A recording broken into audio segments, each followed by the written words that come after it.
Kasi Senator Marcoleta Nakita ko. nagpaano kanina. So sir, from here sir, i-convoy natin doon. Pwede naman sumabay mamaya yung pagpasok natin dito sa Phoenix, your family and your lawyer.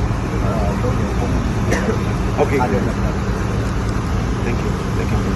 So, sir sila sir. Okay. Sige, sir. Sige. Dito na kami. Yes sir. Thank you. Take me back. Yeah, Yes, sir. please. Ay inaresto po si Mike Defensor at isang nangangalan na Joseph Marias Espiritu. Sila po ay nag-uusap sa isang Starbucks sa Quezon City kung saan sila natagpuan ng CIDG at PNP at inaresto po at dinadala naman kayo sa Sandigan Bayan para sa kanilang return of warrant. Dadalhin po yung dalawa dito mamaya para sa kanilang medical clearance at kanilang processing. Pagkatapos po dadalhin sila sa Payata City Jail para sa kanilang detention. Ayun lang po ang masasagot ko ngayon.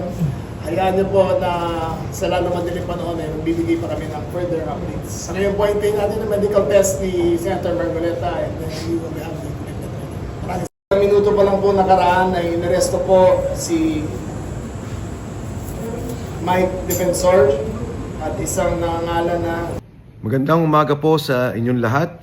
Kanina lang po ay nagdesisyon ang Sandigan Bayan na i-deny ang motion to quash o ang pagpapahinto ng warrant of arrest laban sa amin ni Senator Dante Marcoleta. Kami na lumalaban sa korupsyon ang nauna pang nakulong sa isang kasong walang batayan. Sa amin pong pagkakakulong ay hindi na po kami makakapagsalita sa korupsyon na ang gusto lang naman namin ay lumabas ang katotohanan.